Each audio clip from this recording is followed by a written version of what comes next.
Hello बच्चों, कैसे हैं आप सभी। आशा है सब ठीक होंगे। आज हम एनसीईआरटी हिंदी गद्य खंड का दूसरा पाठ पढ़ेंगे, ल्हासा की ओर।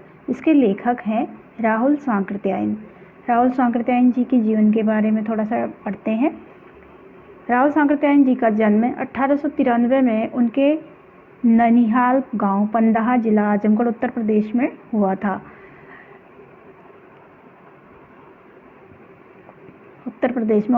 उनका पैतृक गांव कनेला था। उनका जो मूल नाम था, असली नाम था, वो केदार पांडे था। इनकी शिक्षा काशी, आगरा, लाहौर में हुई। सन 1930 में उन्होंने श्रीलंका जाकर बौद्ध धर्म ग्रहण कर लिया। यहीं से उनका नाम राहुल सांकृत्यायन हो गया। राहुल जी पाली, प्राकृत, अपभ्रंश, तिब्बती, चीनी, जापानी, रूसी सहित अनेक भाषाओं के जानकार थे। उन्हें महापंडित कहा जाता है। सन 1963 ईस्वी में उनका देहांत हो गया। राहुल सांकृत्यायन जी को महापंडित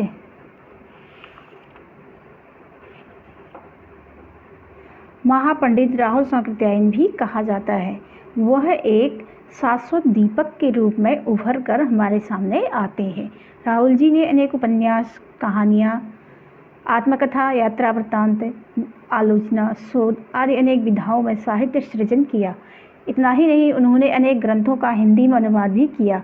उनकी रचनाएं हैं मेरी जीवन यात्रा, दर्शन दिग्दर्शन, 22वीं सदी, बोलगा से गंगा, भागो नहीं दुनिया को बदलो, दिमागी गुलामी, घुमक्कड़ शास्त्र आदि। आगे देखते हैं इनके बारे में। जो पाठ है हमारा, ल्हासा की ओर। ल्हासा की ओर में राहुल सांकृत्यायन जी ने तिब्बत के बारे में वर्णन किया है।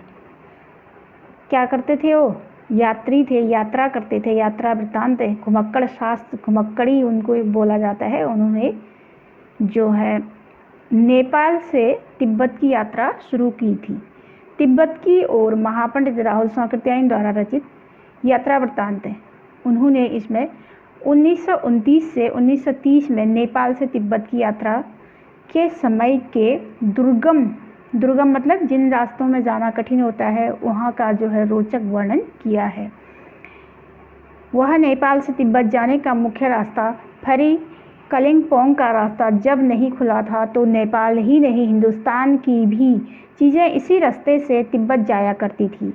वहाँ पर पहले भारतीयों को तिब्बत जाने का अधिकार नहीं था, क्योंकि उस समय हमारा देश जो था, भारत, अंग्रेजों के अधीन था, गुलाम था। उस समय भारत आज़ाद नहीं था, तो तिब्बत जाने का भी उनको परमिशन नहीं दिया जाता था। यह व्यापारिक ही नहीं, सैनिक रास्ता भी था। जो नेपाल से जो रास्ता जाता था, वह क्या था? व्यापारिक तो था ही था, साथ में सैनिकों का, जो फौजी लोग होते हैं, उनका भी रास्ता था। इसलिए जगह जगह फौजी चौकियाँ, किले बने हुए हैं, जिनमें कभी चीनी पलटन रहा करती थी। वहाँ पर चीनी जो पलटन थी, फौज थी, वो भी रहा करती थी। आजकल बहुत से फौजी मकान गिर चुके हैं। दुर्ग के किसी भाग में जहाँ किसानों ने अपना बसेरा बना लिया है। अब उस दुर्ग जो गिर चुके हैं मकान, वहाँ पर किसानों ने अपना घर बना लिया है और वो खेती करते हैं। वहाँ घर कुछ आबाद दिखाई पड़ते हैं। ऐसा ही परित्यक्त एक चीनी किला था। वहाँ पर एक चीनी किला भी था। हम वहाँ चाय पीने के लिए ठहरे। तिब्बत में यात्रियों के लिए बहुत सी तकलीफ़ें हैं, कुछ आराम भी है। वहाँ पर यात्रियों के लिए कुछ तकलीफ़ें हैं और कुछ आराम भी है। वहाँ पर क्या है? जाति पाति, छुआछूत आदि का कोई सवाल नहीं है। औरतों को पर्दा भी नहीं करना पड़ता है। बहुत निम्न श्रेणी के विकलांगों को लोग चोरी के डर से भीतर नहीं आने देते हैं। नहीं तो वहाँ पर क्या होता है, कोई भी आए और अच्छे से, जिसका व्यवहार अच्छा लगे, और तो किसी के घर में भी रह सकते हैं, और वहाँ के लोग उन्हें खाने पीने के लिए भी दे देते थे। नहीं तो आप बिल्कुल घर के भीतर चले जा सकते हैं, चाहे आप बिल्कुल अपरिचित हों। देखिए, वहाँ पर लोगों से कोई ज़्यादा भेदभाव नहीं किया जाता है। तब भी घर की बहू या सास को अपनी झोली में से चाय दे सकते हैं। वहाँ पर जो आप ले गए हो सामान उसको दे सकते हैं, उसके बाद वह आपके लिए चाय बना करके ला सकती है। वहाँ पर चाय में क्या मिलाया जाता है? मक्खन और सोडा नमक दे दीजिए। वह चाय चौड़ी में चढ़ाकर, चौड़ी में कूट कर उसे दूध वाली चाय के रंग में बना देती है मिट्टी के बर्तन में, फिर वह आपको चाय देती है। यदि बैठक की जगह चूल्हे से दूर हो और आपको डर है कि सारा मक्खन आपकी चाय में नहीं पड़ेगा, तो आप खुद जाकर चौड़ी में चाय मथ कर ला सकते हैं। चाय का रंग तैयार हो जाने पर फिर नमक मक्खन डालने की ज़रूरत होती है। अब देखिए हमारे वहाँ चाय में क्या पड़ता है? चाय पत्ती, दूध, चीनी, ये सब चीज़ें, और उनके वहाँ क्या? मक्खन और नमक। इस तरीके से वहाँ पर चाय बनती है। परित्यक्त चीनी किले से जब हम चलने लगे तो एक आदमी राहदारी मांगने आया। राहदारी मतलब राह पर जाने वाले थे, और उनसे वो भी पूछने आया। हमने वह दोनों चीज़ें उसे दे दी। शायद उसी दिन हम थोंगला के पहले आखिरी गांव में थे। थोंगला क्या है? तिब्बती सीमा का एक स्थान है। यहाँ भी सुमति के जान पहचान के आदमी थे, जो उनके साथ सुमति थे लेखक, उनके आदमी भी वहाँ पर कोई जान पहचान के थे। भिखमंगे रहते भी ठहरने के लिए अच्छी जगह मिली। 5 साल बाद हम इसी रास्ते लौटे थे। पहले भी वो लोग वहाँ पर गए थे, और भिखमंगे नहीं, एक भद्र यात्री के वेश में घोड़ों पर सवार होकर आए थे। भद्र मतलब बहुत गंदे बन के गए थे, क्योंकि भारतीयों को तिब्बत जाने का अधिकार नहीं था। किंतु उस वक्त किसी ने हमें रहने के लिए जगह नहीं दी। जब वो भद्र वेश में गए थे तो वहाँ पर किसी ने उनको रहने की जगह नहीं दी। उसके बाद दोबारा जब गए, वो किस वेश में गए? भिखमंगों के वेश में गए। हम गांव के एक सबसे गरीब झोपड़े में ठहरे थे। बहुत कुछ लोगों की उस वक्त की मनोवृत्ति पर ही निर्भर है, खासकर शाम के वक्त छड़ पीकर बहुत कम होश हवास को दुरुस्त रखते हैं। वहाँ पर जो है लोग क्या करते हैं? शाम के समय ज़्यादातर छड़ पीते। छड़ क्या होती है? मदिरा, शराब जिसे बोलते हैं। वह पी करके वहाँ के लोग अपने होश और हवास खो देते हैं। अब हमें सबसे विकट टांगा थोंगला पार करना था।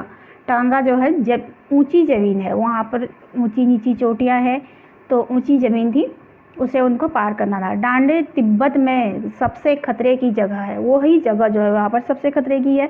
16-17 हज़ार फीट की ऊंचाई होने के कारण उनके दोनों तरफ मीलों तक कोई गांव गिराव नहीं था। 16-17 हज़ार फीट ऊंचाई पर था, तो वहाँ पर क्या था? कोई गांव नहीं था। वहाँ पर चोरी डकैती आदि चीज़ों का बहुत डर था।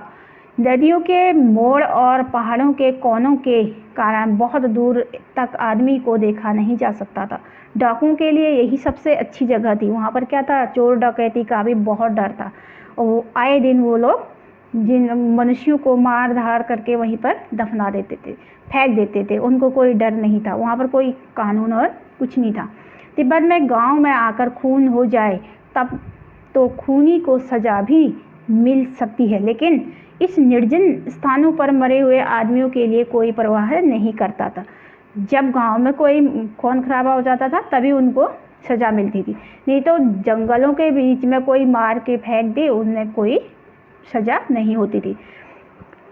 सरकार खुफिया विभाग और पुलिस पर उतना खर्च नहीं करती, और वहाँ गवाह भी तो कोई नहीं मिल सकता। डकैत पहले आदमी को मार डालते, उसके बाद देखते हैं कि कुछ पैसा है या नहीं। हथियार का कानून न रहने के कारण यहाँ लाठी की तरह लोग पिस्तौल बंदूक लेकर फिरते हैं। देखिए वहाँ पर क्या था?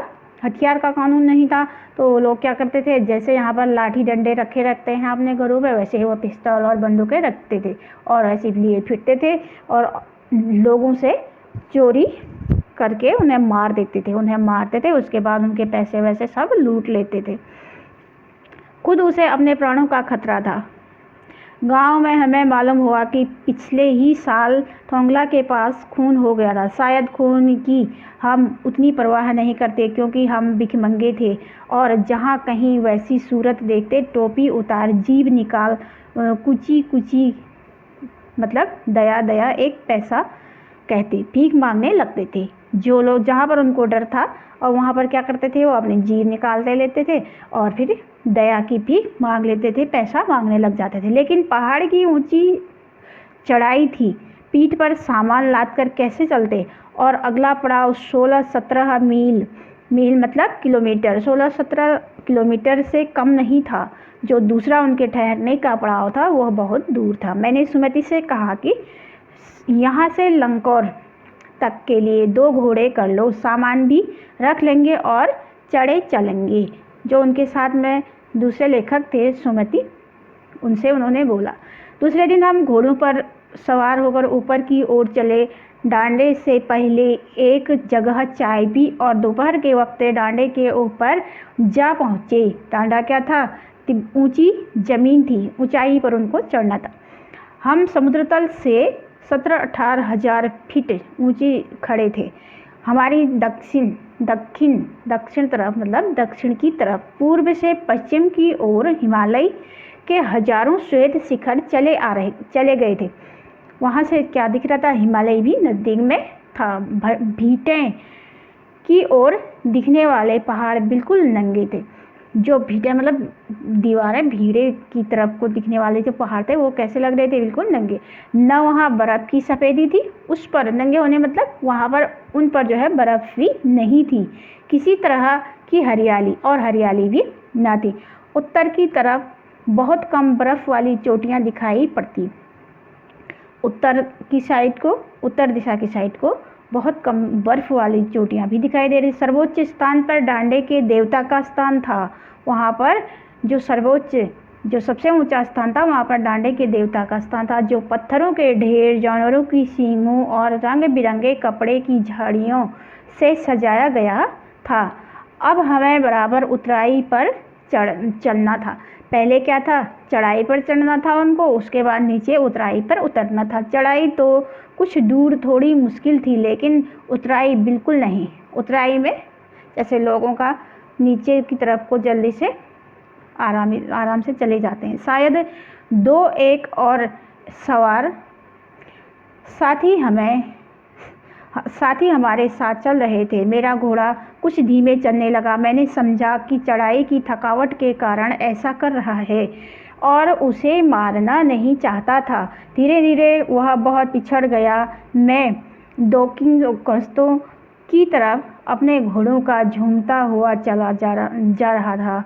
जान नहीं पड़ता था कि घोड़े आगे जा रहे हैं या पीछे। जब मैं जोर देने लगता तो वह और सुस्त पड़ जाता। एक जगह 2 रास्ते फूट रहे थे। मैं बाएं का रास्ता ले मील मतलब होता है किलोमीटर, 1-2 किलोमीटर आगे चला गया। उधर दूसरी तरफ आगे एक घर में पूछने से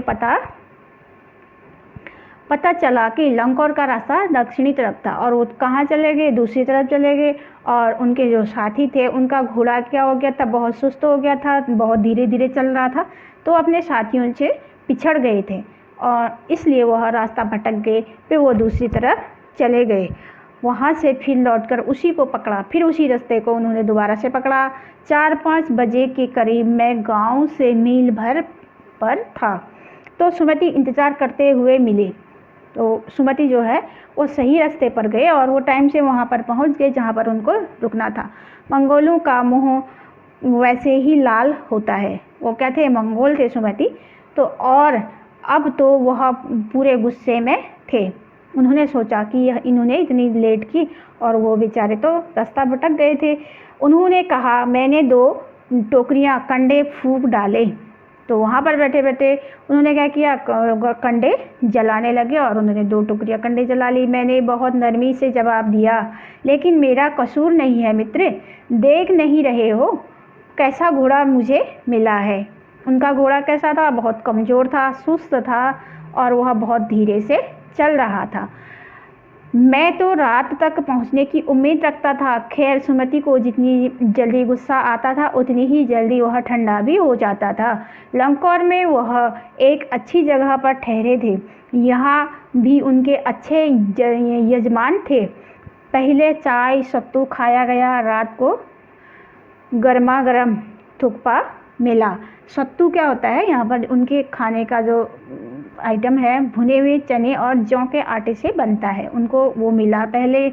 उसके बाद थुक्पा, रात को सत्तू या चावल और उसमें मीट मांस मूली की वो मिला करके उसको बनाया जाता है, उसको लोग बोलते हैं थुक्पा। फिर पहले चाय सत्तू खाया गया, फिर रात को उनको गर्मा गर्म थुक्पा मिला।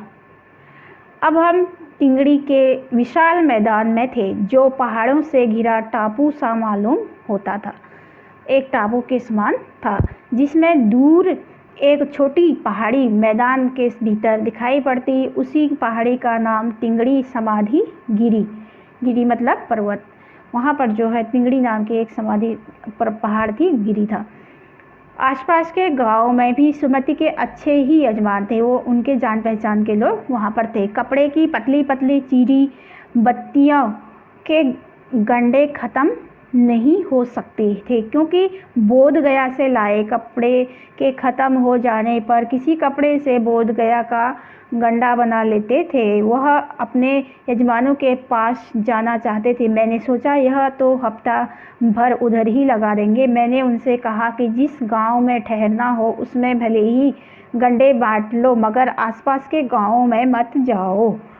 उन्होंने क्या सोचा कि ये वहाँ अगर चले गए दूसरे गांव में तो ये एक हफ्ता तक वहीं रह जाएंगे, इसलिए उन्होंने उनसे कहा कि यहीं से हम वापस चलेंगे। इसके लिए मैं तुम्हें लहासा पहुंचकर रुपये दे दूंगा। सुमति ने स्वीकार किया। उन्होंने बोला कि चलो ठीक है।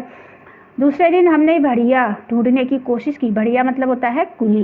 उन्होंने सामान ले जाने के लिए फिर किसी को ढूंढने की कोशिश की, लेकिन कोई ना मिला। सवेरे ही चल दिए होते तो अच्छा था। उन्होंने क्या किया, सवेरे नहीं चले वो बहुत देर की, लेकिन अब 10-11 बजे की तेज़ धूप में चलना पड़ रहा था। तिब्बत की धूप भी बहुत कड़ी धूप मालूम होती थी, वहाँ पर भी बहुत धूप थी। यद्यपि थोड़े से भी मोटे कपड़े से सिर को ढाक लें तो गर्मी ख़त्म हो जाती थी। सर पर कोई कपड़ा बांध लिया जाए तो धूप कम हो जाती थी। आप 2 बजे सूरज की ओर मुँह करके चल रहे हैं। ललाट धूप से जल रहा था। ललाट मतलब होता है माथा, हमारा जो माथा होता है उसे ललाट बोला जाता है। और 2 बजे की धूप में वह धूप की तरफ को मुंह था और पैदल चल रहे थे, तो धूप से वह जल रहे थे और पीछे का कंधा बर्फ हो रहा था। अब पीछे शायद धूप नहीं पड़ रही थी तो वो बर्फ की तरह ठंडा हो रहा था, बता रहे हैं। फिर हमने पीठ पर अपनी अपनी चीज़ें लादी, डंडा हाथ में लिया और चल पड़े। यद्यपि सुमति के परिचित टिंगड़ी में भी थे, उनके परिचित जो थे सुमति के वो टिंगड़ी वाली जगह पर भी थे, लेकिन वह एक और यजमान से मिलना चाहते थे, इसलिए आदमी मिलने का बहाना कर शेखर बिहार की ओर चलने के लिए कहा। तिब्बत की ज़मीन बहुत अधिक छोटे बड़े जागीरदारों में बटी थी, बहुत अलग अलग लोगों पर बटी हुई थी। इन जागीरों का बहुत ज़्यादा हिस्सा मठों बिहारों के हाथ में था। मठ मतलब बिहार, छोटे छोटे उनमें बटा हुआ था। अपनी अपनी जागीरी में हर एक जागीरदार कुछ खेती खुद भी करता और वह इन छोटे टुकड़ों में जो है खुद खेती करते थे, जिसके लिए मजदूर बेकार में मिले थे। वहाँ पर मजदूर भी मिल जाते थे। खेती का इंतज़ाम देखने के लिए वहाँ कोई भिक्षु भेजा जाता है, जो जागीर के आदमियों के लिए राजा से कम नहीं होता। शेखर की खेती के मुखिया भिक्षु नमसे बड़े भद्र पुरुष थे। मतलब जो वहाँ के मुखिया थे शेखर की खेती के, वो एक भिक्षु वेश में थे और बड़े भद्र मतलब बहुत ज़्यादा अच्छे नहीं बने थे, तो उनको भद्र पुरुष कहा जाता है। वह बहुत प्रेम से मिले। हालांकि उस वक्त मेरा भेष ऐसा नहीं था कि उन्हें कुछ भी ख्याल करना चाहिए था। यहाँ एक अच्छा मंदिर था जिसमें कन्नुज बुद्ध वचन अनुवाद, मतलब कन्नुज मतलब बुद्ध के वचनों का अनुवाद था कि हस्तलिखित हाथ से लिखी हुई 103 पोथियाँ रखी हुई थी। उनमें उनको वहाँ पर क्या मिला, एक मंदिर मिला और वो क्या था, जहाँ पर बुद्ध भगवान के वचनों को लिखी हुई एक किताब मिली उनको। पोथियाँ मतलब होती है किताबें, उसमें जो था 103 पोथियाँ रखी थी, 103 किताबें रखी हुई थी। मेरा आसन भी वहीं लगा और वह बहुत खुश हो गए। उन्होंने अपना आसन अपना वहाँ बैठ गए। वह बड़े मोटे कागज़ पर अच्छे अक्षरों में लिखी हुई थी। एक एक पोथी 15-15 शेर से कम नहीं होगी। एक एक किताब जो है, शेर मतलब होता है यहाँ पर किलो, आज हम उसको किलो बोलते हैं, तो उस ज़माने में उसको शेर बोला जाता था। जो पोथी थी, जो पोथी मतलब होता है किताब थी, वह कैसी थी? एक 15-15 किलो की एक किताब रखी हुई थी।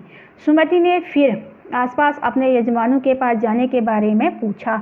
मैं अब पुस्तकों के भीतर था। अब वह जो है, लेखक जो है, वो पुस्तकों के भीतर थे, वो वहाँ पर पढ़ाई में बैठ गए थे। और जो सुमति था, वह यजमान अपने परिचित लोगों के वहाँ जाना चाहते थे, इसलिए मैंने उन्हें जाने के लिए कह दिया। अब उन्होंने बोला, मैं उन किताबों के बारे में अध्ययन करूँगा और तुम चले जाओ। दूसरे दिन वह गए। मैंने समझा था 2-3 दिन लगेंगे, लेकिन वह उसी दिन दोपहर बाद चले आए। तिंगड़ी गांव वहाँ से बहुत दूर नहीं था। हमने अपना अपना सामान पीठ पर उठाया और भिक्षु नमसे से विदाई लेकर चल पड़े। ठीक है बच्चों, देखिए यह चैप्टर यहाँ पर ख़त्म होता है और आप सभी बच्चे इसे बहुत ध्यान से पढ़िए और इसको समझने की कोशिश कीजिए। राहुल सांकृत्यायन जी ने तिब्बत की यात्रा के बारे में पूरा विस्तार से यहाँ पर बताया है। वहाँ पर लोग कैसे रहते हैं, कैसे वो बात करते हैं, कैसे उनकी वेशभूषा है, क्या उनका कल्चर है, कैसे वो खाना खाते हैं, और हम भारतीयों और तिब्बत में क्या खाने में क्या अंतर है, वो सब चीज़ें यहाँ पर बताई गई हैं। और आपको ये वीडियो कैसा लगा, आप सब कमेंट बॉक्स में ज़रूर लिख के भेजिए। और आप सभी लोग इस चैनल को लाइक और सब्सक्राइब कीजिएगा ताकि आप लोगों तक सारी वीडियो पहुँच पाए। साथ में बेल आइकन ज़रूर दबाइए। ठीक है, थैंक यू, टेक केयर।